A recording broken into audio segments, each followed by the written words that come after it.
Sarah Martinez stepped out of her car at the gas station on Highway 47, her muscles aching from the 12-hour drive. The neon lights flickered against the desert darkness, casting strange shadows across the empty parking lot. She had been driving since dawn, heading home to California after visiting her sister in Arizona. The small town of Cedar Falls seemed like any other pit stop along the way. She stretched her arms above her head, feeling the familiar weight of responsibility that never truly left her shoulders. At 34, Sarah looked like any other woman traveling alone. Average height, brown hair pulled back in a simple ponytail, wearing jeans and a plain black t-shirt. Nothing about her appearance suggested the truth that lay beneath the surface. For 8 years, Sarah had served as a Navy SEAL, one of only a handful of women to complete the grueling training program. 200 combat missions across 3 different continents had taught her lessons that most people would never understand. She had learned to read danger in the smallest details, to move without sound, and to strike with precision that came from years of training and real-world experience.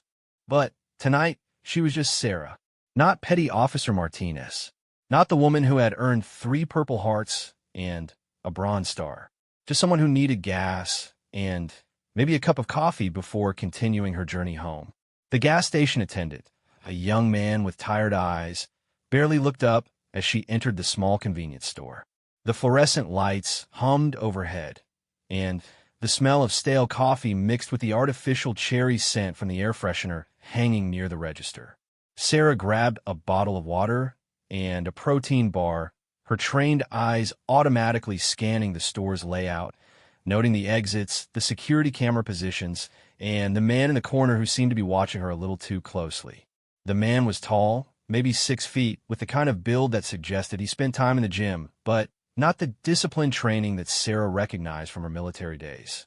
His clothes were expensive, but wrinkled, and his eyes held a look that she had seen before in dangerous places.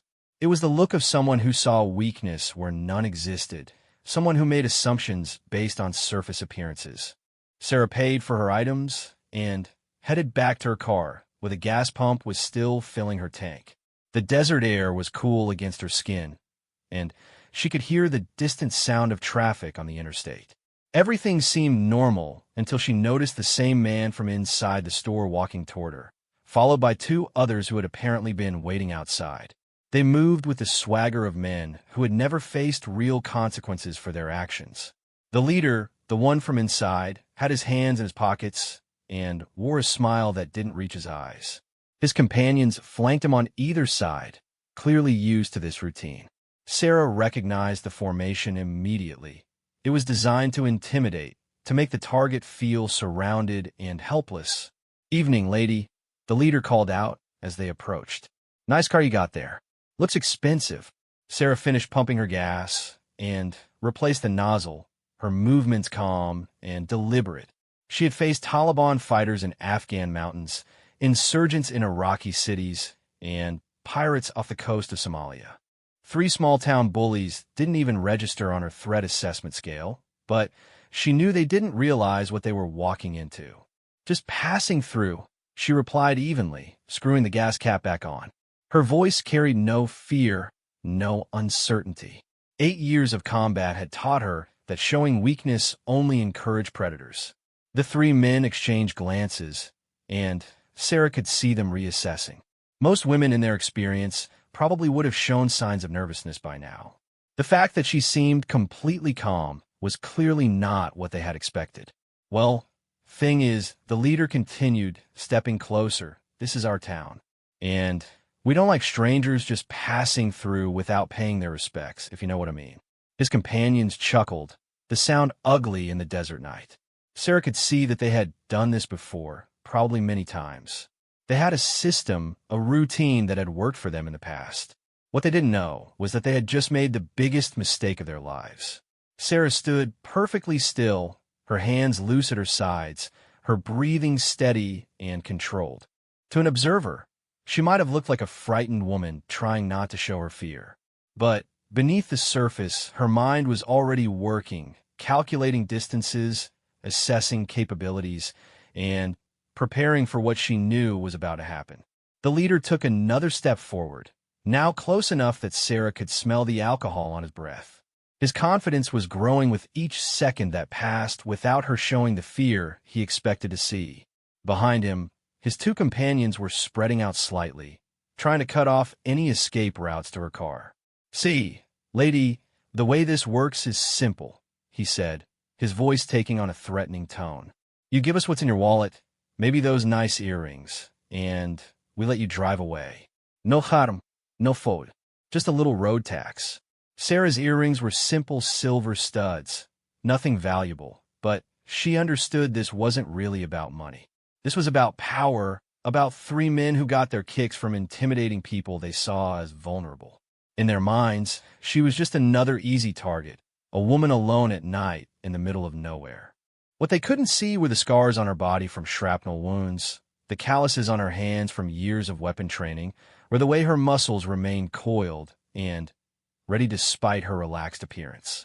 They couldn't know about the night she had single-handedly held off 12 enemy fighters in Kandahar while waiting for extraction, or the mission in Iraq where she had eliminated 4 hostiles with nothing but a knife and her bare hands.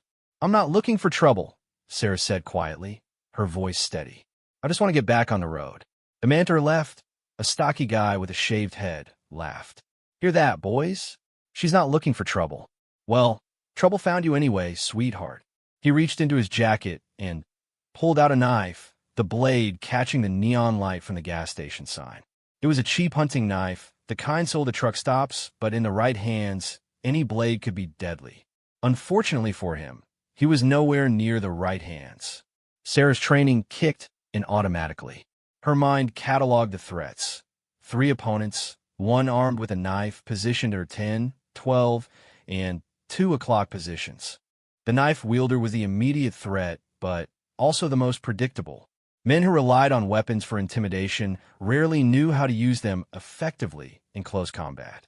The leader was still talking, enjoying what he thought was his moment of complete control. "Now, we can do this easy, or we can do this hard. But either way, you're going to pay up."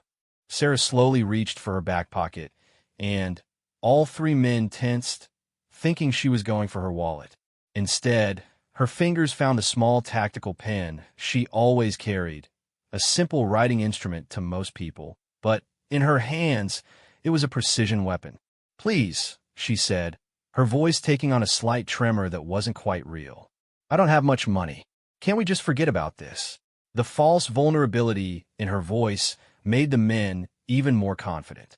The leader grinned widely, revealing teeth stained from years of poor hygiene and worse decisions. "Sorry, lady. Should have thought of that before you stopped in our town." He nodded to the man with the knife, who stepped forward eagerly. This was clearly his favorite part of their little routine. Sarah could see the anticipation in his eyes, the way he gripped the knife handle just a little too tightly. He was right-handed, favored leading with his dominant side, and had probably never been in a real fight in his life. As he moved within striking distance, Sarah made her decision. She had given them multiple chances to walk away, had tried to de-escalate the situation peacefully. But they had chosen their path, and now they would have to live with the consequences. The knife-wielding man lunged forward, the blade aimed at her midsection in a clumsy, aggressive thrust. It was exactly the kind of amateur move Sarah had expected.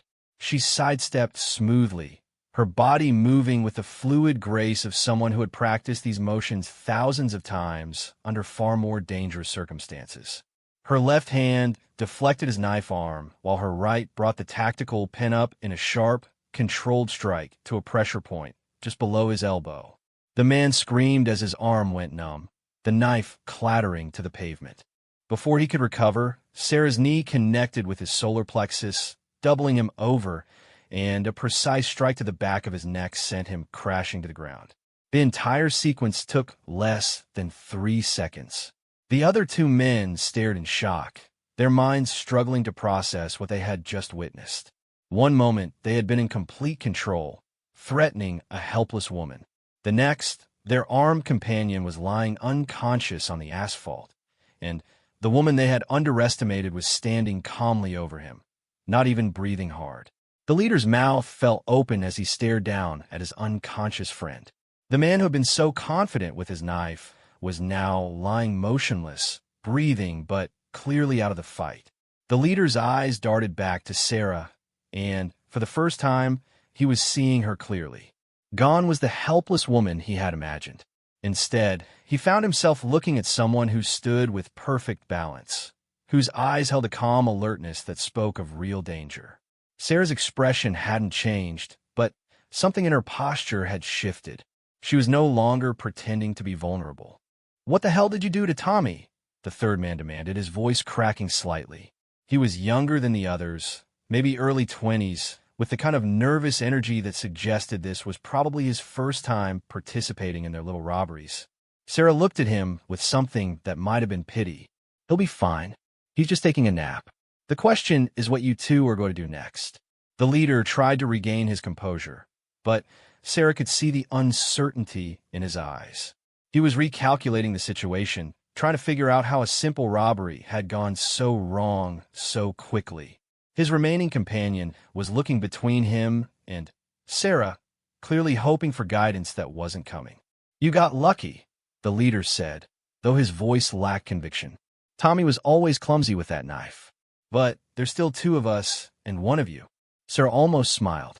In Afghanistan, she had once found herself facing 8 Taliban fighters after her unit had been separated during an ambush. She had not only survived, but had eliminated 6 of them before backup arrived. 2 small-town criminals were not even a warm-up exercise. "You're right," she said calmly. "There are 2 of you, but you should know something about me before you decide how this ends." The younger man was already backing away, his survival instincts clearly better developed than his companions. He could sense that something was very wrong with this picture, even if he couldn't quite put his finger on what it was. The leader, however, was too invested in his image to back down. He had a reputation to maintain, and being beaten by a woman would destroy his standing in whatever criminal circle he moved in. Sarah recognized the look on his face. She had seen it before, usually right before someone made a decision that would change their life forever. "The only thing I need to know about you," he growled, "is where you keep your money." He rushed toward her, his hands outstretched as if he planned to grab her by the shoulders. It was another amateur move, the kind that worked on truly helpless victims, but was suicide against someone with real training. Sarah had faced professional soldiers, elite fighters who had spent their entire lives preparing for combat. This man was none of those things. She waited until he was almost within reach, then pivoted smoothly to her left. His momentum carried him past her, and she helped him along with a gentle push that sent him stumbling toward her car. Before he could recover his balance, Sarah was behind him, her arm around his throat in a textbook rear-naked choke. "Listen carefully," she said quietly, her voice close to his ear. "I'm going to explain this once, and then you're going to make a choice." The man struggled against her grip, but Sarah's technique was perfect. She applied just enough pressure to make him understand how helpless his position was without actually cutting off his air supply. After a few seconds of futile resistance, he went limp. "Good," Sarah continued. "My name is Sarah Martinez. Until 6 months ago, I was a United States Navy SEAL. I served 8 years of active duty and completed over 200 combat missions. I have killed more people than you have probably met in your entire life, and I did it in service to my country." The young man who had been backing away stopped moving entirely. His face had gone pale in the neon light, and Sarah could see him processing this information. The leader in her arms had stopped struggling completely. "Now," Sarah said, "I'm going to let you go. When I do, you have 2 choices. You can walk away, take your friends, and pretend this never happened. Or you could try to continue this robbery, in which case I will defend myself using the skills that my government spent millions of dollars teaching me." She loosened her grip slightly, allowing the man to breathe more easily. "Before you decide, you should know that I spent 3 tours in Afghanistan, 1 in Iraq, and 6 months off the coast of Somalia fighting pirates. I have been shot, stabbed, blown up, and tortured. 3 small-town bullies are not going to be the thing that finally stops me." The parking lot was completely silent except for the hum of the gas station's neon sign and the distant sound of traffic on the interstate. Tommy was still unconscious on the pavement, his breathing steady, but his body completely limp. The young man stood frozen several feet away, his eyes wide with the realization of how badly they had miscalculated. Sarah released her hold and stepped back, giving the leader room to turn around and face her. His face was red from the chokehold, and he was rubbing his throat, but his eyes were now filled with a very different kind of understanding. The swagger was completely gone, replaced by the dawning realization that he had just tried to rob someone who could kill him with her bare hands. "You're lying," he said, but his voice was hoarse and uncertain. "Women aren't seals." Sarah reached in her wallet and pulled out a card, holding it so he could see it in the neon light. It was her military identification card, though she was no longer on active duty. The official seal and her photograph were clearly visible, along with her rank and unit designation. "Women weren't SEALs," she corrected him. "Things change. I was part of the first group to complete the full program." The young man finally found his voice. "Holy crap, Derek. She's telling the truth. Look at her ID." Derek, the leader, stared at the card for a long moment. Sarah could see him trying to process this information, trying to reconcile the woman standing in front of him with his preconceived notions about who could and couldn't be dangerous. "The thing about combat," Sarah continued, putting her ID away, "is that it teaches you to recognize real threats. You three aren't real threats. You're bullies who have gotten used to picking on people who can't fight back. But you made a mistake tonight." Tommy was starting to stir on the ground, groaning softly as consciousness returned. Sarah glanced down at him, noting that he would probably have a significant headache, but no permanent damage. She had been very careful with her strikes, using exactly the amount of force necessary to neutralize the threat without causing serious injury. "Here's what's going to happen," Sarah said, her voice taking on the tone she had once used to brief her unit before dangerous missions. "Tommy is going to wake up with a sore neck and a bruised ego. You're all going to walk away from here and find something better to do with your lives. And I'm going to get in my car and drive home." Derek looked like he wanted to argue, but the fight had gone out of him completely. The combination of being easily subdued and learning exactly who he had tried to rob had shattered his confidence entirely. "But here's the important part," Sarah continued. "This ends here, tonight. If I hear about you three bothering other travelers, if you continue this little robbery operation of yours, I will come back. And next time, I won't be nearly as gentle." The threat was delivered in the same calm tone Sarah had used for everything else, but there was something in her eyes that made it absolutely clear she meant every word. Derek nodded quickly, understanding that he had been given a gift he didn't deserve, the chance to walk away from this encounter with his life and his health intact. Tommy was sitting up now, holding his head and looking around in confusion. "What happened? Why does my neck hurt so bad?" "You fell," Derek said quickly. "Hit your head on the pavement. We need to get you home." Sarah watched as Derek and the young man helped Tommy to his feet. The knife that had been dropped during the first confrontation was still lying on the asphalt. Sarah picked it up and examined it for a moment before folding it closed and slipping it into her pocket. "I'll dispose of this properly," she said. "Wouldn't want anyone to get hurt." The three men began walking toward the road, Tommy leaning heavily on his companions and still clearly disoriented. Derek looked back once, and Sarah met his eyes with a steady gaze that reinforced everything she had told him. As they disappeared into the darkness beyond the gas station's lights, Sarah allowed herself a moment to decompress. The adrenaline that had flooded her system during the confrontation was beginning to fade, leaving behind the familiar mixture of satisfaction and sadness that always followed violence, even justified violence. She walked back into the gas station, where the young attendant was staring at her with wide eyes. He had clearly witnessed at least part of what had happened through the large windows. "Everything okay out there?" he asked nervously. "Just fine," Sarah replied, grabbing a cup of coffee from the machine near the counter. Those guys decided they had somewhere else to be. The attendant nodded, though he still looked confused. They come around here sometimes, you know, cause trouble for people traveling alone. Usually folks just pay them off to avoid problems. Sarah sipped her coffee and considered this information. Maybe they'll find a new hobby. Maybe, the attendant agreed, though he didn't sound convinced. You military or something? The way you handled yourself out there. Used to be, Sarah said simply. Long time ago. She paid for her coffee and headed back to her car, where the gas pump had long since finished filling her tank. The parking lot was empty now except for her vehicle, and the desert night had returned to its previous quiet. Sarah sat in her car for a moment before starting the engine, allowing herself to process what had just happened. The encounter had lasted less than 10 minutes, but it had brought back a flood of memories from her military service. The training, the missions, the constant awareness that had kept her alive in some of the most dangerous places on Earth, it had all come flooding back as naturally as breathing. She thought about the 3 men who had tried to rob her, particularly Derek, the leader.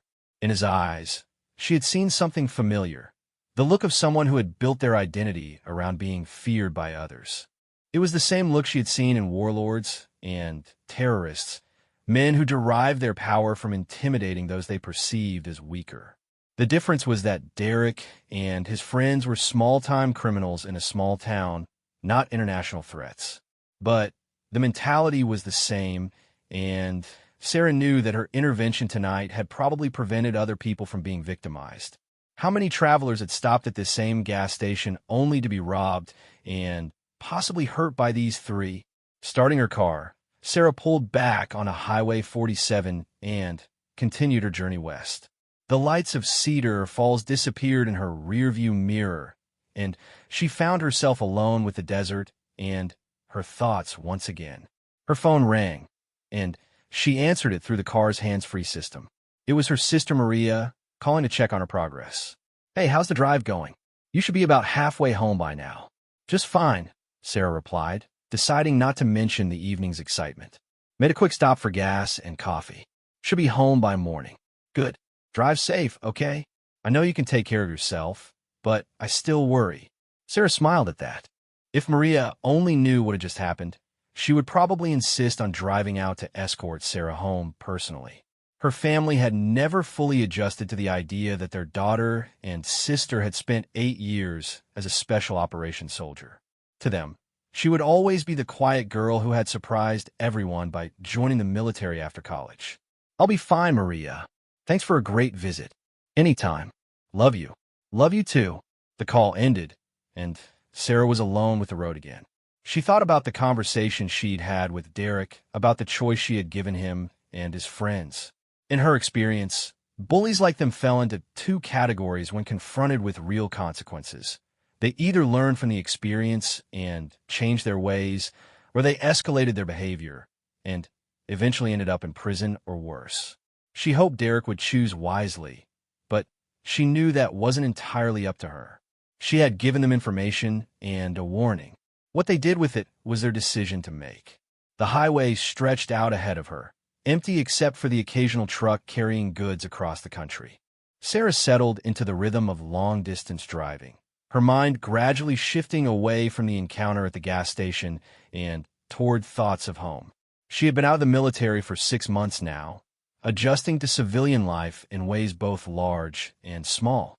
Some days it felt strange not to wake up before dawn for PT, not to spend her days training for missions or briefing intelligence reports.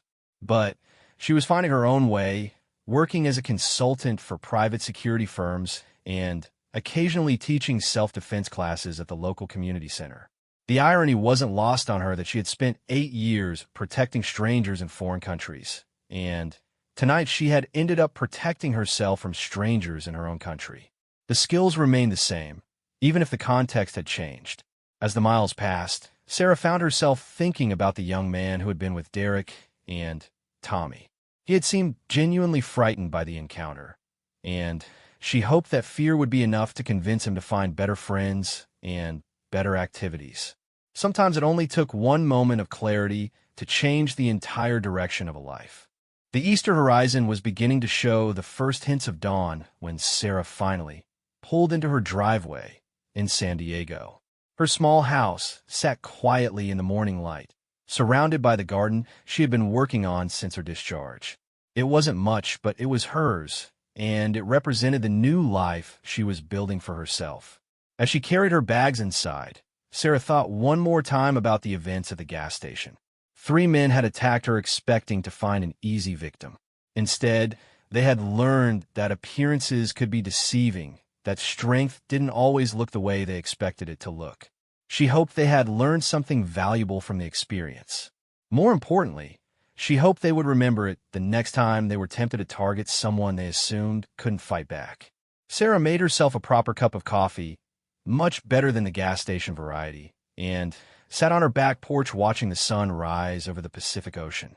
Somewhere in the Arizona desert, 3 men were probably having a very different morning, nursing their wounds and their bruised egos while trying to figure out what had gone wrong with their simple robbery plan.